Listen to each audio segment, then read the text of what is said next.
It's 2:03. So we can turn the music off, whisper level or not, and we can get into it. Hello, everybody. Thank you very much for joining.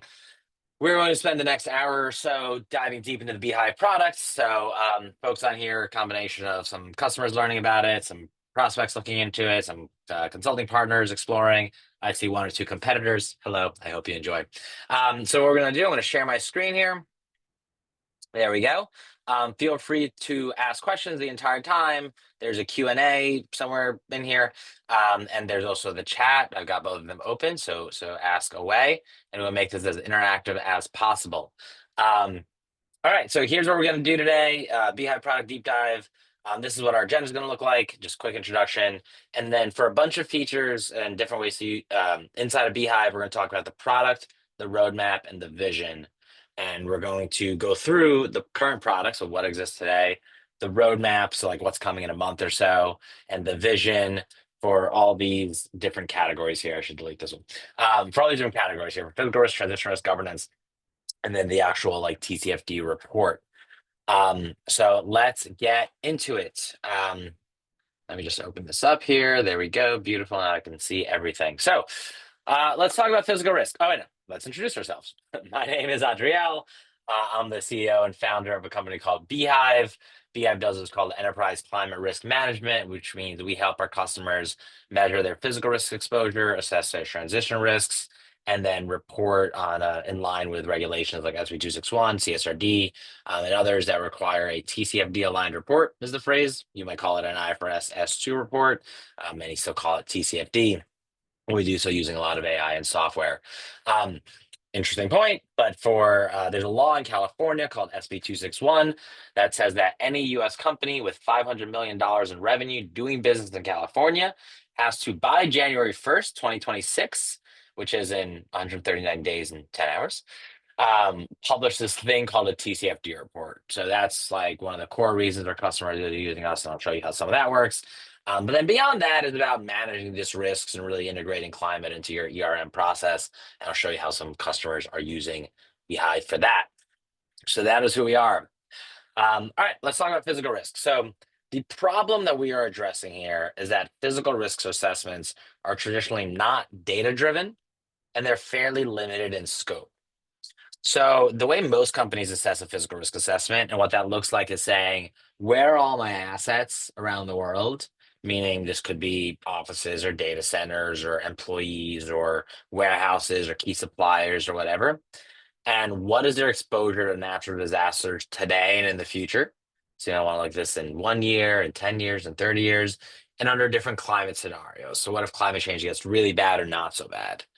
A version of that is required under TCFD guidance and these regulations, but it's very difficult to do because if you could even imagine what I just described, like how would you go if you have just 10 offices around the world in 10 different countries, just offices, to go look around what is wildfire risk in New York City? What is flood risk in New York City? What is cyclone risk in New York City? What is heat wave risk in New York City? How does that change in 10 years or in 30 years? How does that change if climate risk is really bad or not really bad? Great. Let's do all of that for London. Let's do all of that for Bangalore. Like, how do you do that over and over and over again for all those different areas?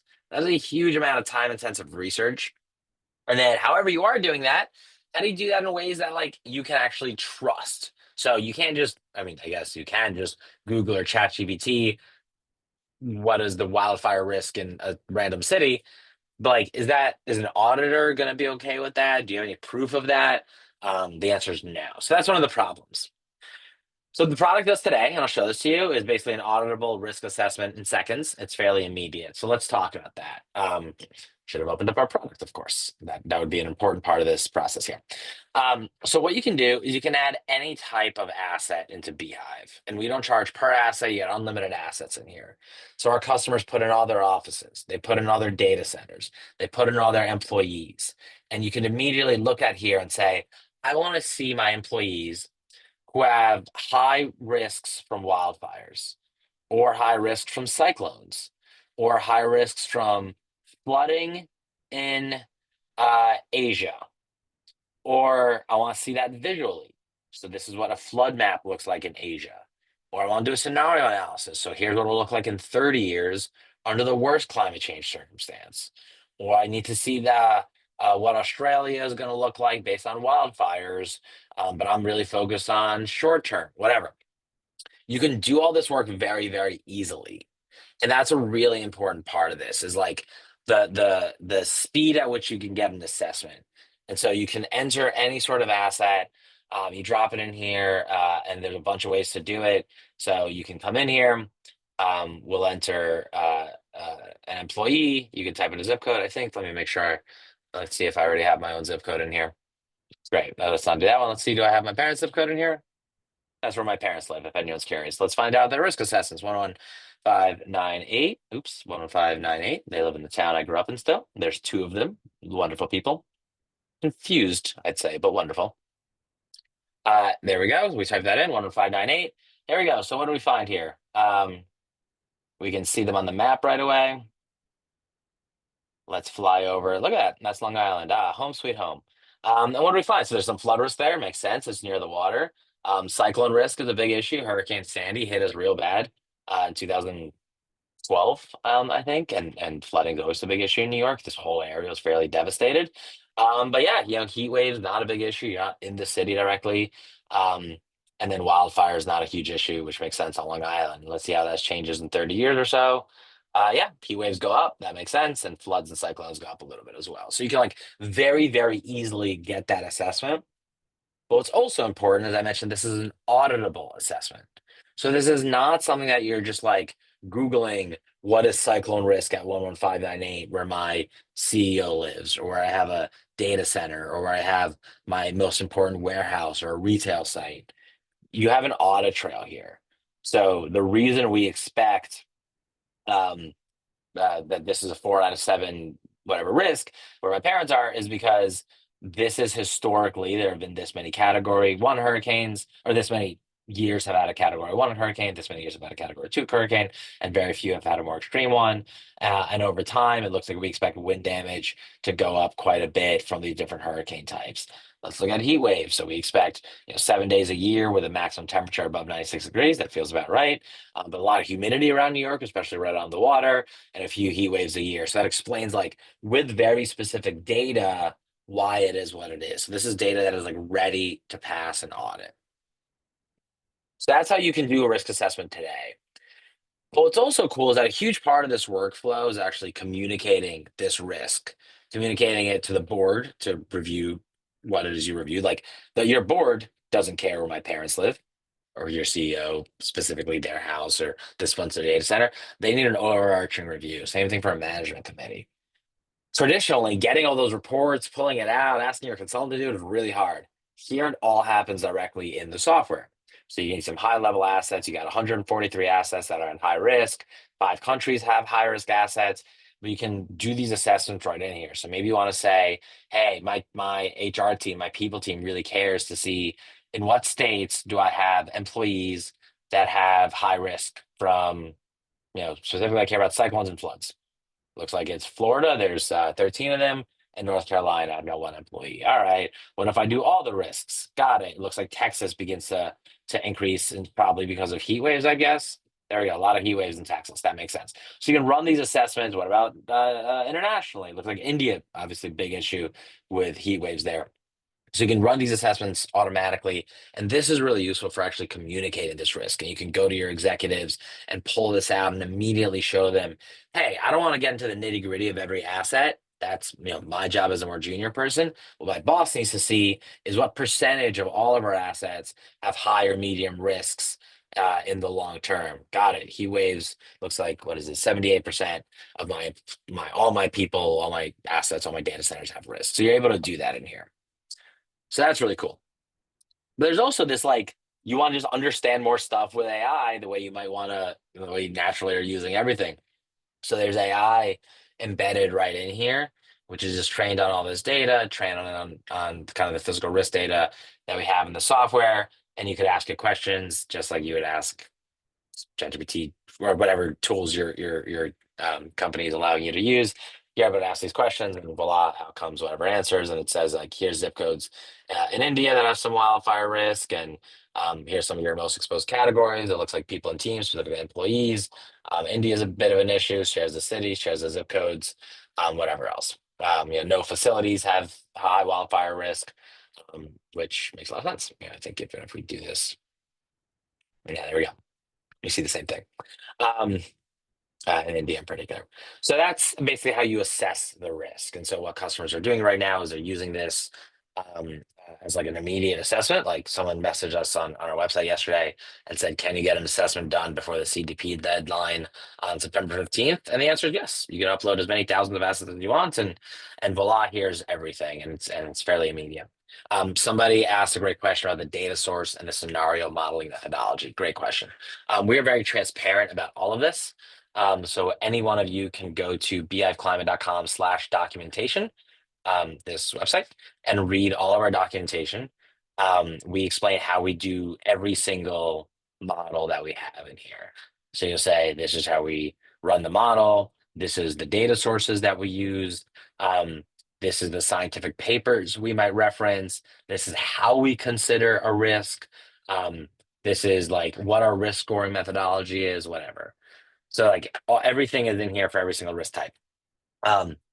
But to summarize and answer to your question, that's basically the answer to all these things, is we take historic data. So different governments around the world have different bodies. In the US, it's FEMA. In Europe, there's something called the Joint Commission.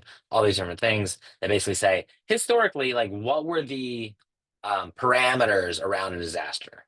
When a wildfire hit this area, where did it hit? What was the temperature in the week leading up to it? What was the precipitation in the week leading up to it? What was the temperature the day of? Whatever. All this data is available. And then there's forward-looking projections from this thing called CMIP 6.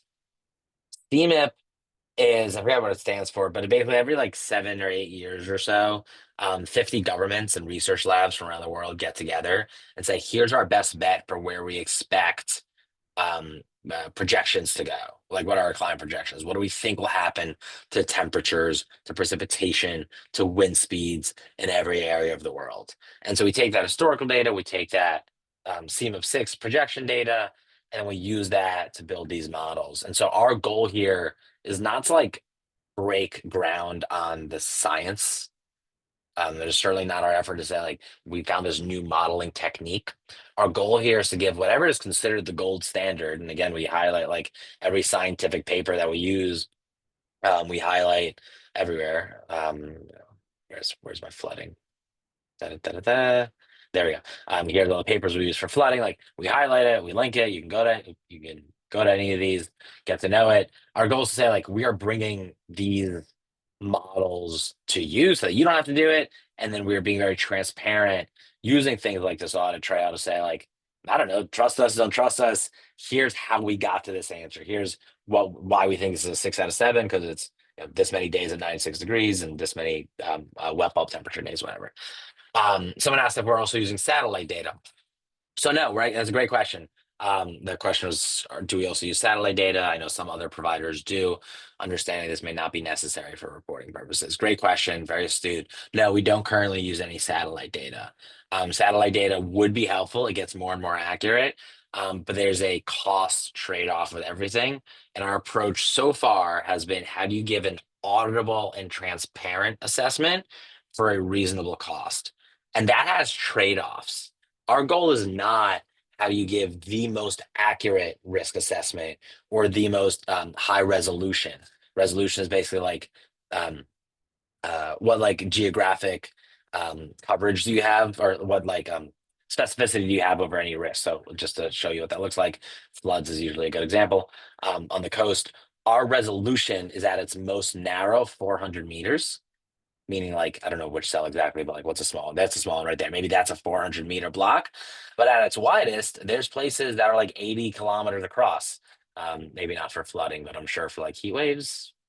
Oops, oh yeah, cyclones. That's a good example. Like there are no cyclones here. There are no, like, no matter how nuanced you get, there are no cyclones here. So like that's an 80-kilometer wide thing. Bringing in satellite data would be valuable. That would be like a really useful thing. But uh, it would get more expensive. So that's the trade-off. And some companies need the world's best, and some companies need something more transparent. So maybe something we do over time. And we'll talk in a little bit actually in a second, I'll talk about how the trajectory here is to bring in more real-time data. That could be satellite.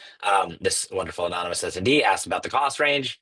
Send an email. Let's chat. I'll tell you all about it. But great questions. I appreciate that all. Let me clear those up. Keep asking questions. Um, okay, so that's where we're at today. Roadmap. So right now we cover um, where is it? We cover four hazards: wildfire, floods, heat, and cyclones. In a couple weeks, we're going to add drought, so water scarcity, super important for data centers, super important for different parts of the world. And then in September, we're going to add sea level rise as more of a chronic risk. An acute risk is like an event, like a hurricane happens, a heat wave happens. A chronic risk is like slow creep, so sea level rise happens bit by bit. Warming happens bit by bit. So we're going to add those two soon. We currently cover North America, Europe, Asia, the Middle East, which are kind of connected, but two separate things. And Oceania, which is Australia and some neighboring islands. I think we get Tanzania in here and New Zealand. So tell your Tanzanian friends they're included. Um, we are adding South America within 2 or 3 weeks or so. So that's what's on the roadmap geographically here.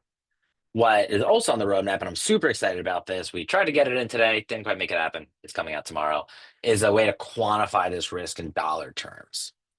And so, what that means is that, great, let's go back to America. I have the most assets here.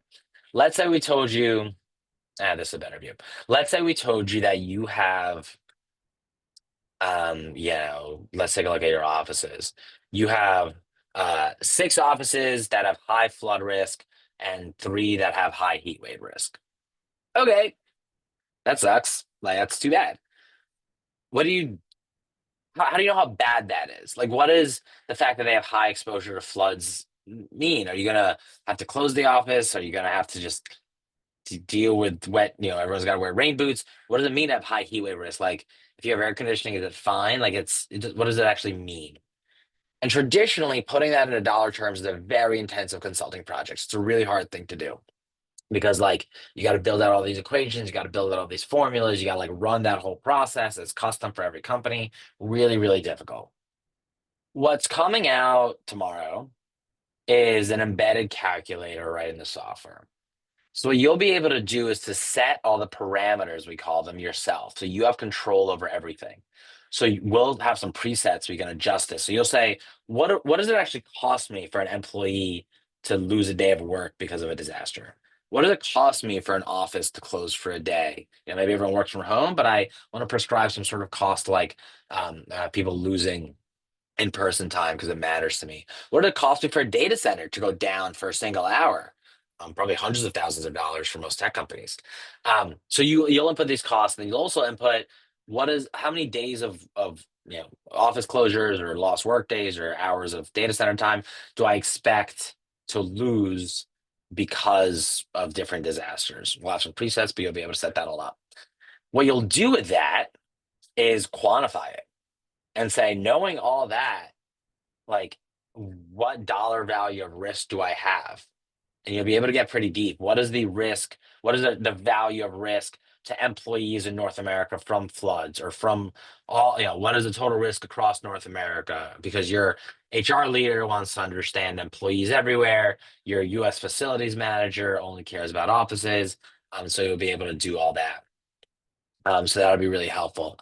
Matt asked a great question. Do you document the variables used in the financial quantifications? Absolutely. You see this export button that'll be here. What you'll be able to export, oops, you should type well. What you'll be able to export is a CSV that looks like this, and this will all be filled in with your data. And so you'll be able to export this and say like, hey, look, like I'm not trying to say that this is where is this? This is exactly 8.7. You're going to lose this much money exactly. This is like how the math happened. If you disagree with the math, you can do whatever you want. Like you can change the parameters in here. Oops, in here, like I showed you. In here, you can download the CSV and play around with it directly in here. Where if you change this number, what happens? Whatever. You'll be able to do all that. So yeah, we document all those variables. We show it all, and all up here in documentation. Somebody also asked a great question. Are there any risk mitigation or adaptation recommendations that result from that? Great question. The answer is no, not right now.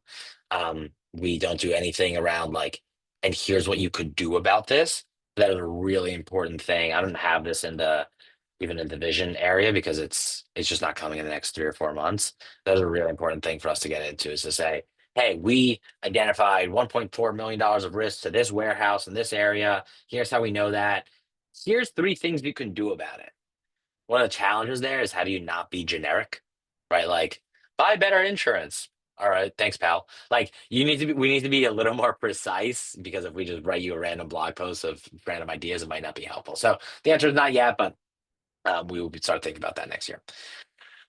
Are the sources used to calculate financial risk also on the website? Great question. They're not yet. Well, after we launch it, we'll like add it to the documentation and explain how we do it all. But anyone can download the CSV and get it out of the software. But good question. So the sources around quantifying this risk are not yet public, but they will be. Our goal is very transparent. Like we feel very strongly there's no like secret sauce in the model. There's no like magic to how it happens. So we give it all away. Again, hello competitors on here. Anyone can have whatever they want. So plans to be very transparent there. All right, last thing here. But what is the vision? Like what is coming? This is all coming in the next really 3 or 4 weeks. What's coming beyond that? So we have a very strong opinion that long-term risk assessments are actually only so valuable.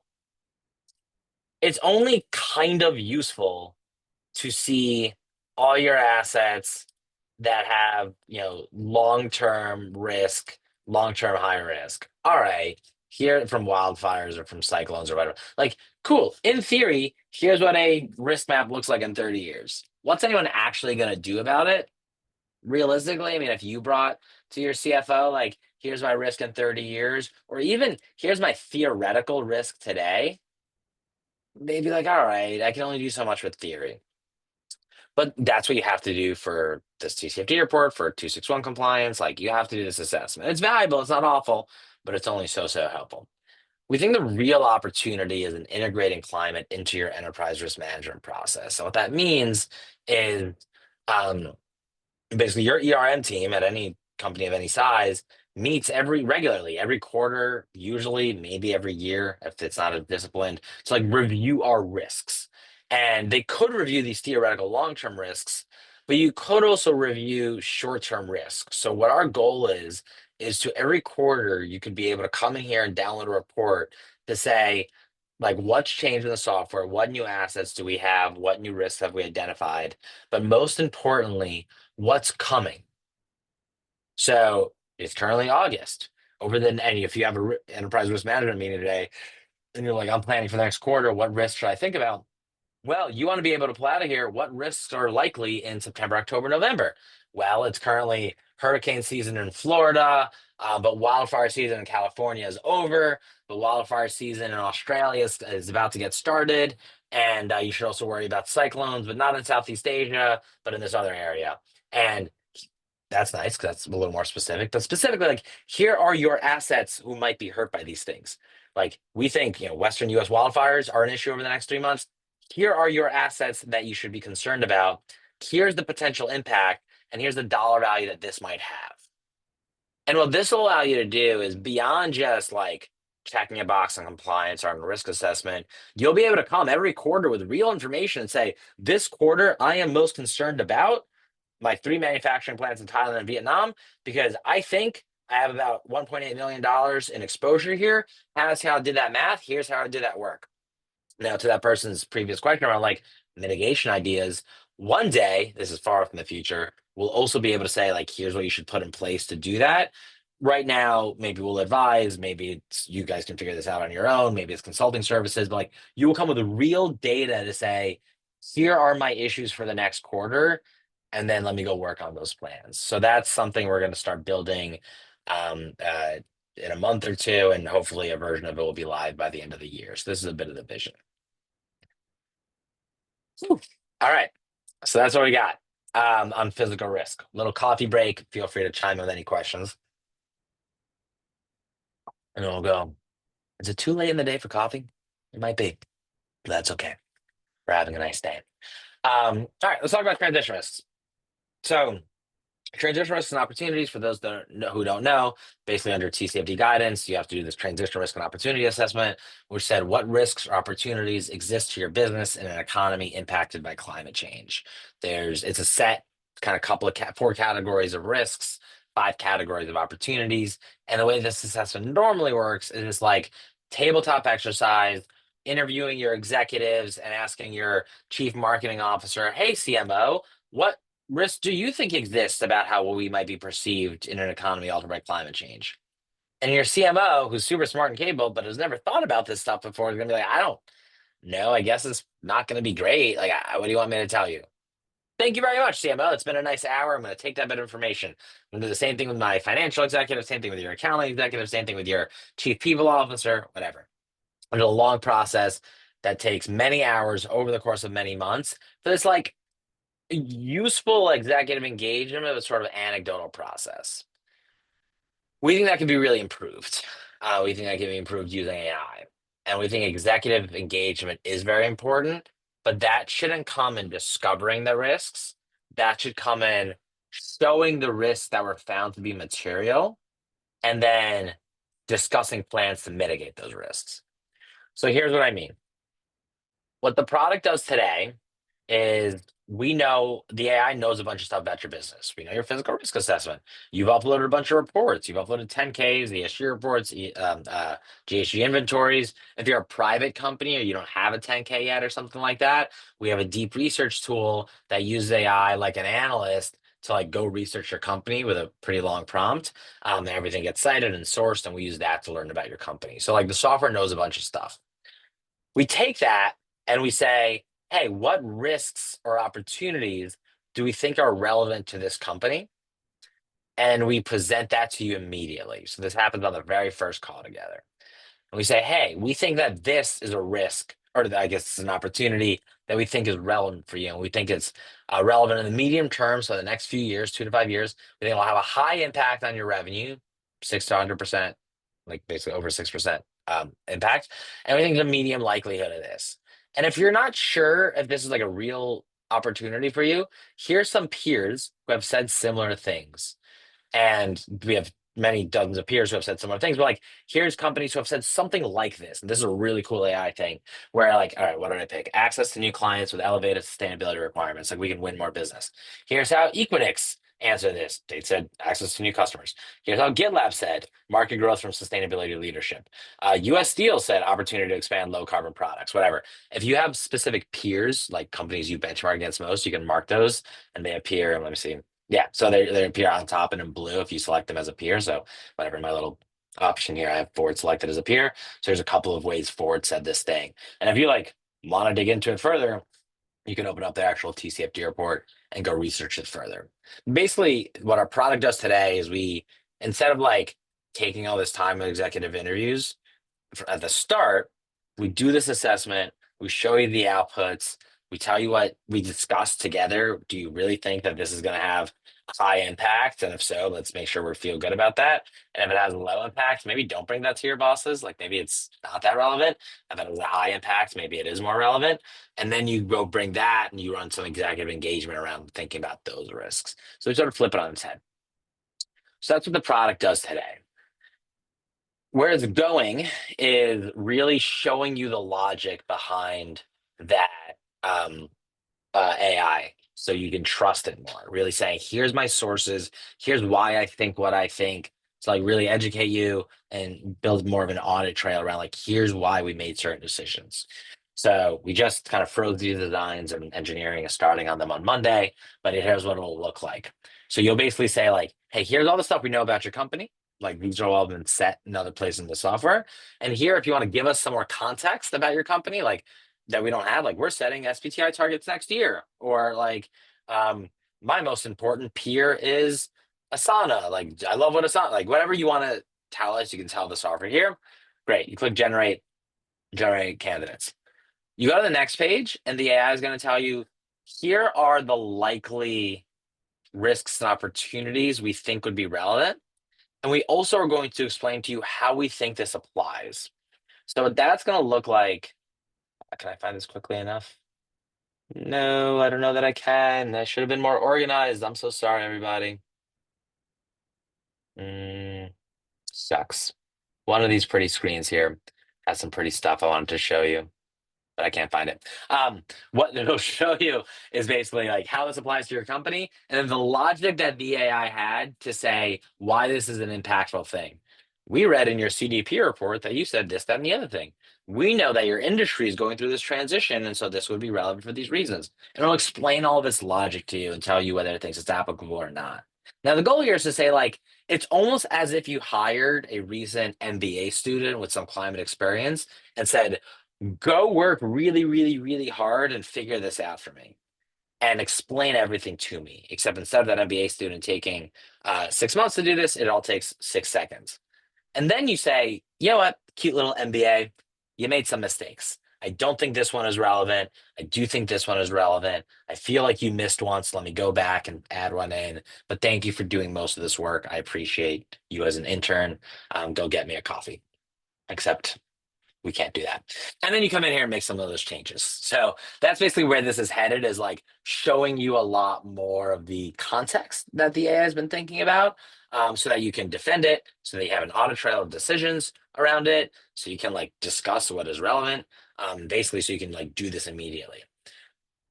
The interesting thing about transition risks is that you're really only going to do them every couple of years. Like you don't have to do like I don't think you'll learn anything new by doing this even on an annual basis. Um, and I also think, very hot take, most transition risks assessments do not come out with information that is particularly meaningful or impactful to executive teams at most companies. You discover things that are like fairly logical, like, oh yeah, there's going to be more emissions reporting in the future, and we might have to pay more for compliance. It's like, yeah, I know. Thank you. Or things that are like very far off and intangible. Like there may be a carbon tax, a global carbon tax in the future that would impact our business. And like honestly, if you bring that to an executive in today's politics, anywhere in the world, Europe, US, anywhere, um, they're going to say, well, call me when a carbon tax is close to getting implemented. So it's not to say that it's not valuable. And if you find something that is a high impact in the short term, and we agree with that, that is worth a deeper assessment. Like that is worth if you think a carbon tax could have a high impact in the short term, then you should go double down, like really quantify it, really put some dollar terms on it. But honestly, most of the time, I think a lot of that money is going towards things that are not going to have tangible value. So we are making very intentional decisions to say the transition risk should be automated. Your goal here is to be very transparent, very logical, very clear, very fast, very believable. And then if you, and very like low cost, and if you want to go deeper on something, great, go deeper on it. But don't go deeper on all 20 things. Go deeper on two that you think are most relevant to your company and save yourself the time and the budget. So that's transition risks and vision. We won't go into this much, but like what would be amazing is that each of these things, each of these risks has modules inside of Beehive, so you can like manage this risk. So if we think there's a risk of, the carbon tax example I gave you, wouldn't it be cool if we had like a map of the whole world and here's whatever carbon tax regulation is like right now, so you can like do that live. It's not coming anytime soon, but I think that's the directional goal. So I would answer any questions about risks and opportunities, and then we'll talk about governance. All right, let's talk about governance. So governance, foundation of climate risk management, foundation, because the whole goal here is to say literally the first two questions of the TCFD report are, we'll come here in a second, but like, what is your board's oversight of climate risks and opportunities, and what is management's oversight of climate risks and opportunities? Those are like the first questions, the foundation of this whole thing. The reason investors want to see this, the reason regulators are asking for this, is not only do you have high exposure or low exposure, what are you doing about it, or transparency? That's obviously super important. But do you have a good system of even deciding if these issues are material? And I don't know if regulators' words will be this, but I would suspect the intent, or the not the intent behind it, but the like practical version of what'll happen here is if you decide things are not material, and if your whole report says climate risks don't apply to us, but you have good governance, which means your board reviewed this and your management team reviewed this, and there's an audit trail behind this, and you can prove it, then that's okay. Not everyone has material climate risks. Like, you don't need to pretend that you do if you don't. What is really important is having the governance to say, yes, we reviewed these things so that if something becomes material, we have a good process around surfacing it and dealing with it. And if we say nothing's material, you can trust us because this is our governance process to determine this. So the problem is setting up climate risk governance for the first time can be confusing if you've never done this before. These monthly or quarterly meetings to review climate risk can be very time consuming, and same thing for the board. So the product allows you to do today is basically set up your governance structure. So who's on your audit committee, who's in your steering committee, what does your nom-gov committee meeting look like? Who's on there? Let's name the individuals. How often do they meet? Does the audit committee meet monthly or quarterly? ESG steering committee is a management level. Maybe that reviews monthly. Who has oversight of climate risks or doesn't have oversight of climate risks? Whatever. You can put all that in there. So you basically like set this up. And we give some guidance and advice and suggestions about who to do this, how to do this. We run the initial meeting with your ESG steering committee, and that's all set up. The roadmap here is those reports that I showed you. So basically, like, how do you present to your board? Well, what you should be doing is pulling out of here to say, here's the risks that we identified. Here's the outcome of our risk assessment. Here's what it is as a percentage of our assets. Here's what it is as a dollar term. Here's what we found. Here's been our setup to do that. Right now, you can do all that in the software. We want to give you easy ways to export that into like a PowerPoint, which is probably how you're going to be presenting this anyway. So that's on the roadmap, is those reports that you can do for those meetings. Or you'll basically like be able to come in here, prepare for those meetings inside of Beehive. And vision wise, I think it'd be cool to like draft board charters, especially for companies who just don't have them, to be able to like draft language for your board charter to include climate risk oversight. Not coming anytime soon, but maybe a cool thing down the line. That's about it for governance. We're gonna pause for drink number 2 here. I mentioned some athletic greens I didn't finish this morning because it doesn't taste very good. And trust me, AG1 does not taste better after it's been in a water bottle for 8 hours. But health. Okay. So that is governance. Let's talk about the report. So the problem we're solving here is that writing these compliance reports, TCFD is kind of the old language, IFRS S2, takes time and expertise. It's not rocket science, but you kind of got to know what the words are. It takes a bunch of time to like draft the initial language, to go through versions, share it with your boss, share it with the legal team, share it with whomever. Benchmarking is a huge effort here. So that's been really difficult. Of like, all right, cool, I finished my report. What do my peers say? Am I saying too much? Am I saying too little? Do I feel good about what's coming out here? That is a very time-consuming thing. You'll open 40 tabs. You'll search for like, who are my peers? All right, what did Asana say? What did DocuSign say? What did the trade desk say? What did PagerDuty say? Like, you'll search for all this. Do they have them? Do they not? Very, very complicated. By the way, quick aside, if you are going through that process and you don't want to hire Beehive, that's fine. No hard feelings. We have this free resource here called the TCFD library, where we've gathered dozens of TCFD reports, and you can like filter by industry or by country or whatever. Like, show me all the ones from the US and only in healthcare, and you'll be able to like see a bunch of reports here, open it up, and it goes to their TCFD report. So should make at least searching for reports a little bit easier. So those are the problems. What is the product today? AI writes your report for you in seconds. You come in here, it knows all this stuff about you. It knows the language you traditionally use. It knows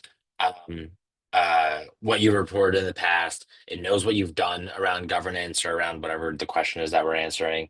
And you can draft your answer. And AI writes that first draft. And it's usually pretty good. But the process is, I'm going to discard this because I have so many versions, is AI writes the first draft. And then our team comes and reviews that and makes sure it didn't say anything silly. And then your initial contact, like you, whoever you're using the software most, can come in and make some more changes. And then maybe share that with your boss, and then maybe share that with your legal team. And then maybe you go on from there. And so whatever version you want to be on, you'll bring it to that version. Great. Like, this is the version we like. But then there's this process of benchmarking. And what we did is we embedded benchmarking directly in here. So you see whoever in the software you've selected as your peer shows up at the top. And then we just have like kind of dozens of other companies in here. If you're like curious how non-peers have reported on this, we can say like, oh, I compare myself to Workday about everything. I love Workday. And I know Workday's the best at climate stuff. So like, I don't be quite as good as Workday, but not much worse. What did Workday say? Got it. This is how they answered this question. This is how they answered this question. This is how they answered this question. And then you say, oh, what about like Zendesk? Oh, my goal is always to be a little bit better than Zendesk. They're a direct competitor. Investors care about us. If I can be a little bit better, I'm in. Great. How did I compare to Zendesk on this question or on this question or on this question? So you'll be able to do those comparisons. Um, Tim here asks, is there any customization capability for developing a draft of the report? For example, can we define the expected number of pages, knowing that some TFD reports can be 50 to 60 pages, where others may be 5 pages or less? That's a really good question. Not right now. Honestly, I think customization of TCFD reports is not necessarily what the goal should be. I think for an investor-facing disclosure, there should be much more standardization of content and framing. And the example there is every single 10K looks exactly the same across every company. It's got the same sections, it's got the same tables, it's got the same formats, it's got the same table of contents, it's even got the same color, and it's got the same header. And that is because investors are then able to much more easily compare apples to apples. So I think TCFD has some story components to it for sure. Um, but I think there should be a little less customization now than there currently is. That said, that's not for me to decide. That's just a personal opinion here. What you are able to do is come in here and say, great, like this is the version that I like. You're not able to prompt this and say, like, let me do a lot more with it. But that's exactly what's coming down the roadmap, or probably more somewhere between roadmap and vision the next few months, is AI to like benchmark differences and get feedback and do some of what you described, like make this more transparent, make this longer, make this shorter. And what that will look like is, at the end of this, you get your summer report. Again, you have full control over everything. And what customers do now is they take this, they export it as a Google Doc or a PDF or whatever, finish it up, design it, stick it into their report, whatever they want. But there's this like workflow here that everyone goes through, which is if it's the sustainability manager's job to draft the report, then they need to get it checked by their boss, the VP of ESG. They need to get it checked by legal, and they need to get it checked by their CFO, and they need to get it approved by their board. In their head is like, what is my CFO going to think? What is my legal team going to think? What is my board going to think? And I think there's like a workflow in there that AI can take away, which is you can imagine, I don't have designs for this, but a separate page here where you're able to say, um, give me feedback as if you are my CFO, or give me feedback as if you are a very conservative legal executive, or give me feedback as if you are a very ambitious ESG leader. And the AI will say, well, with a bunch of prompts in the background, as your very ambitious ESG leader, I think you can be more transparent over here, or you can use more numbers over here, or whatever it is you want to write. Or as you're like very conservative, not trying to get in trouble legal executive, I think you should remove this sentence here. Or I think like you use too many numbers here, and it'll be really specific. And it's just like to be a thought partner, to guide you to say, as you prepare for those conversations, here's a way to like run some of those checks. So those are one of the designs we're beginning to work through now. Tim said that makes sense. Current TCFD reports remain quite diverse, and CARB has not provided detailed guidance. Yeah, you're right, Tim. I think that's exactly right. That's why we're like, we'll see what happens, but I don't think immense creativity in the TCFD report is necessarily the goal. And I would certainly advise that, call your lawyers, but I would certainly advise that now, with politics where what they are, like, no need to get fancy. Say what you got to say. Now, I think there's a lot of value, as I said earlier, around genuine risk management, around response to natural disasters, which are very apolitical and happen. People might blame different reasons for why they happen, but they happen. So I think there's a lot of value in good risk management. But I don't know that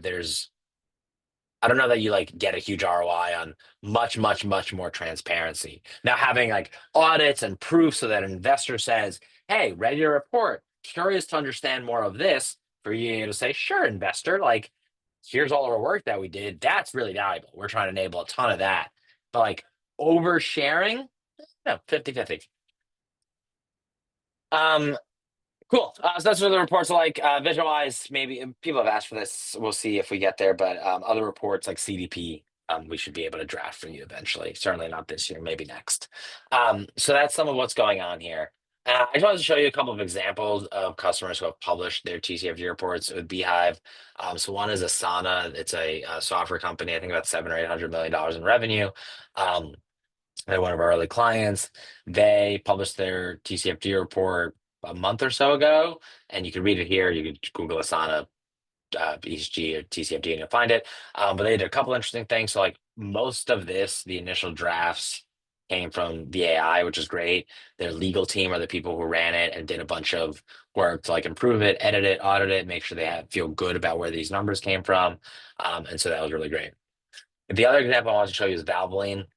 Valvoline is a uh, car repair company. They have like 2,000 locations around the country. Um, Same kind of example, been a customer for a long time. The thing that I thought was interesting that they did is they actually quantified risk and put a lot of dollar values here. Where they said 5% of their company owned assets are in high risk of flooding. 3% of their assets are in high risk of wildfires. 28% of them have chronic heat waves because those are where temperatures might exceed 96 degrees.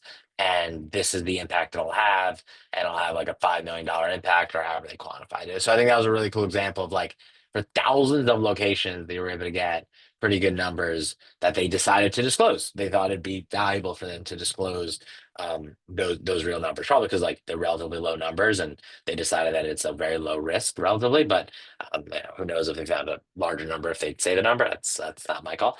But those are examples of like how they got really transparent. Um, and if you want to learn more about that, we have a Valvoline case study on our website. So here's a few nice quotes. This is a quote from Asana. This is a Valvoline case study, and you could click that and see a little case study about their experience here. Um, so that is that. I'm going to pause for any other questions. I talked for a while. I want to send you guys a couple links, so don't leave quite yet. Give me 1 minute if you don't have questions. But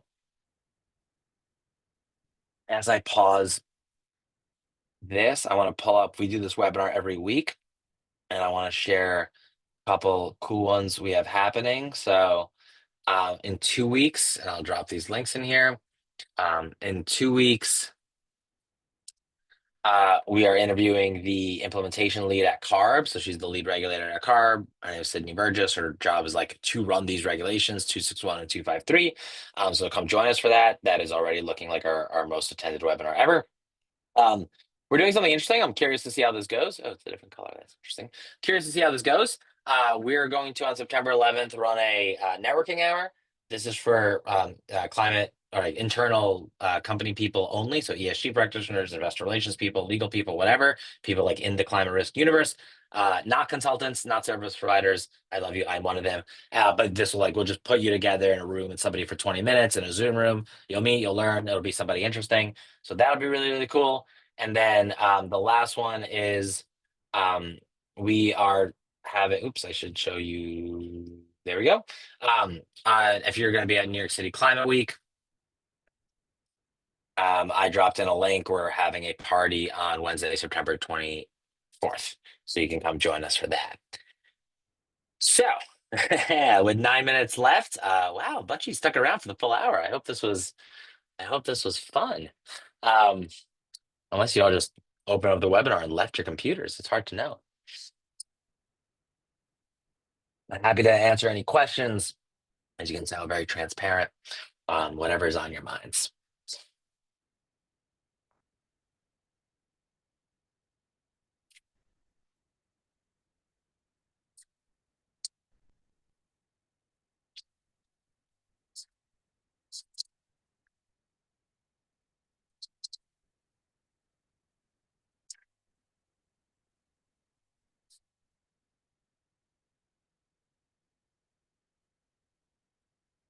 Okay, cool. Raise your hand if you're asking a question. Sorry, I remember, but we're assuming not. I appreciate it. Oh, there we go. Someone asked, what is the resolution risk for a given facility? Great question. We go down to 400 meters at its most, at the highest resolution. It varies depending on the risk type and the geography. It's like floods around rivers are really, really precise. Heat waves in the desert, not very precise because it's fairly large, but we go down to 400 meters.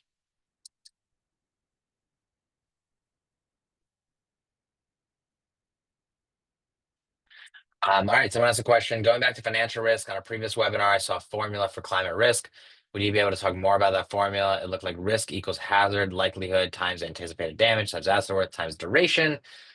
Just curious what research went into that, or if I need to stay tuned for it to come out on the website. Sure. I wonder if you guys can you guys see the Q&A? I'm curious. So I kind of muttered over the question, but let me know if you can see the question that this person asked. Um, the recording will be shared. Yes. Ashish, everyone can get the recording. So, um, the formulas that we use to determine financial risk vary a little bit per asset. Let me actually here, I'll open my screen back up and I'll show you. Okay. Um, so the recording, the formula varies a little bit per asset. So, for example, for employees, the financial impact is a cost per lost workday times the lost workdays per year. So basically, like when an employee can't work, what does that cost you? And how many days do you think they can't work? The way we get to cost per lost workday is your prerogative. So you tell us what you think the cost per lost workday is. Um, we make suggestions based on what we might see as averages from other customers or just like some logic. But like, you say, oh, our employees are paid a lot. It's $2,000 a day. Or our employees are not paid very much. It's $200 a day or whatever. Um, so you set that up, but we might make some suggestions. Eventually, right now you can't customize it, so just like kind of a employees number. So it calls an intern an employee and it calls your CEO an employee. But fairly soon you will be able to customize it. It's something we're working on. You've also got the other side of that formula, which is number of lost workdays per year. And the way we calculate that is again, you set this up is to say if you're at a high risk of wildfire, how many workdays do you expect to lose? If you're at a medium risk, how many workdays? If you're a low risk, how many workdays? And we will like preset some suggestions based on what we see clients using a lot, based on what we continue to learn. But like you have full control over this. So then it's just like how many employees do you have at a high risk area?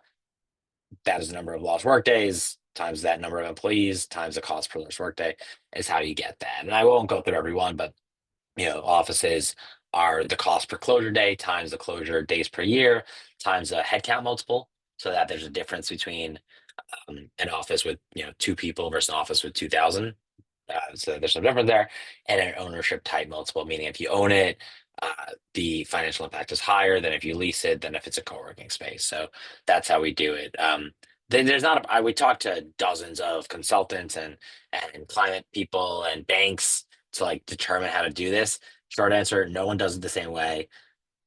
And there's not like a right way of doing this. People have very strong opinions about what are wrong ways of doing this. So I'm certain there's going to be plenty of people who don't like this, which is totally fine. But our goal here was to say, like, this is a way of doing this that is reasonably credible and like very transparent. Again, trying to give you all the numbers, the spreadsheets, the outputs, the inputs, like everything. And hopefully it gives you like, you're like, if we say we found here. If we say like, oh, we found 8.7 million in risk. I mean, I wouldn't like publish that number immediately. I would do a little bit of work, but like I feel pretty good that like your own math would probably get between 6 million and 12 million. You wouldn't get 80 million and you wouldn't get 8,000, then we're really doing something wrong. But that's where it comes from. I'm happy to share plenty more. Someone else asked a question on the same total climate risk formula from your last question. In your previous example, you used 15% for anticipated damage. What is that 15% informed by, and what sources do you use to assess that variable? I'm trying to remember where we used 15%. Oh, maybe your 15%. Matt, if you can clarify where you remember the 15% number, that'd be helpful. Maybe it was in here where like for if we go into here into the audit trail, like for not for cyclones, maybe for floods. Yeah, for floods, we show like historic loss ratio. So whatever this one, we're showing low historic loss ratio. Um, uh, Maybe it's from there, and like we're expecting a rise in the future of that damage.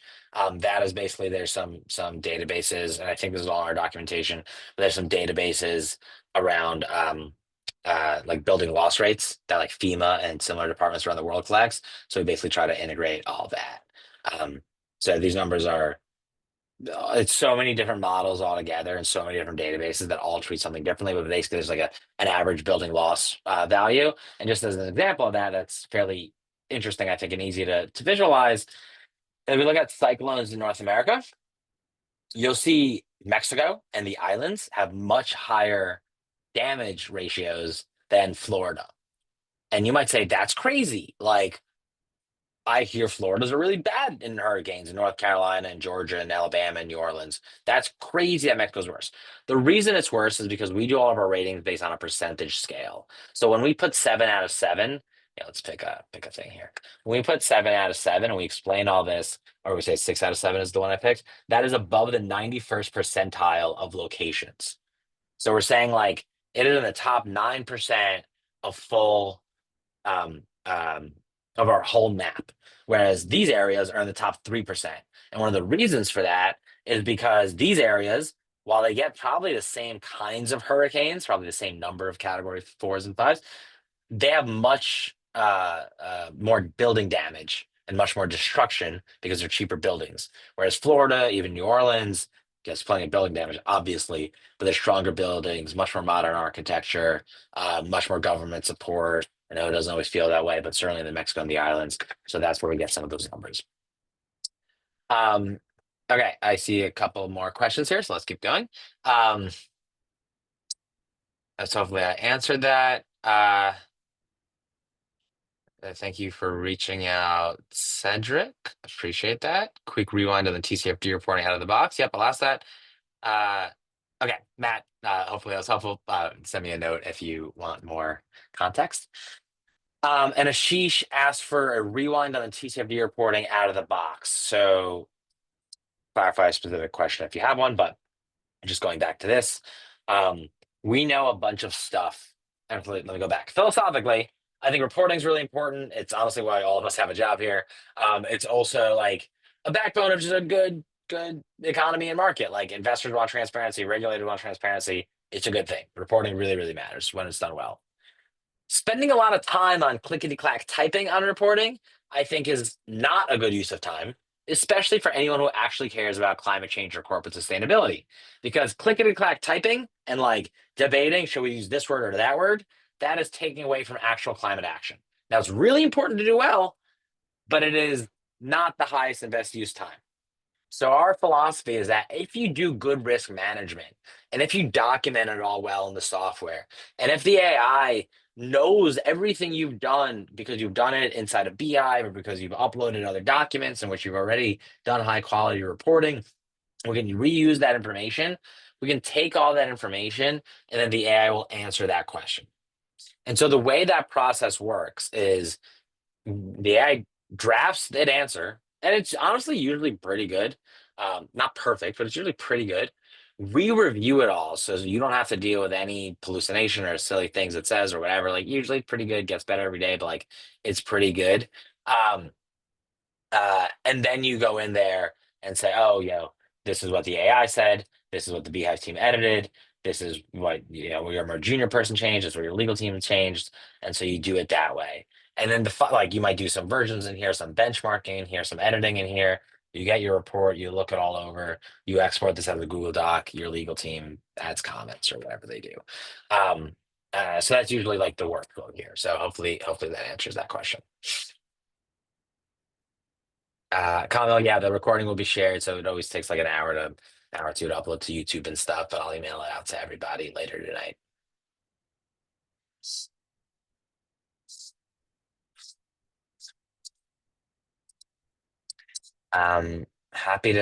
Happy to stay on an extra couple minutes if anyone's got more questions. There's still quite a few people on this call, so feel free to ask any questions. Let me message my partner here. I'm gonna be a little late for his meeting, but that's okay. Um, Feel free to keep asking questions.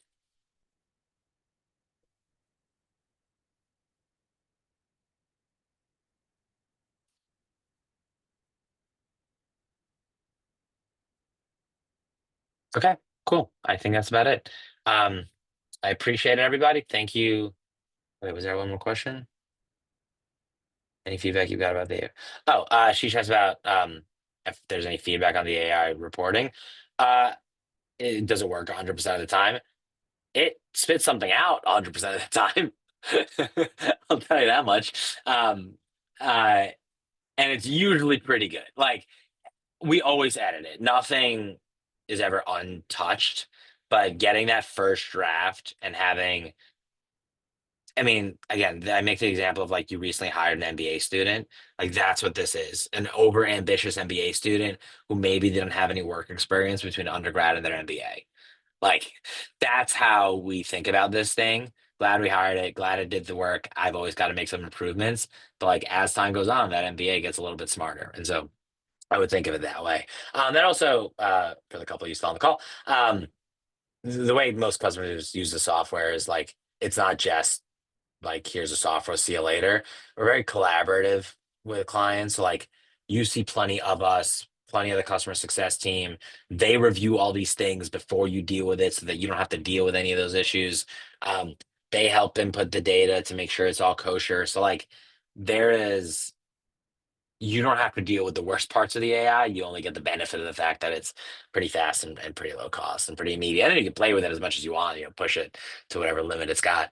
Um, but yeah, it does do something 100% of the time. Absolutely. All right, folks, I appreciate it. Thank you very much. This was awesome. Hope to see you at one of the future webinars. Hope to see you reach out if you have any other questions, and everyone will get a recording soon. And thank you all very much. Bye.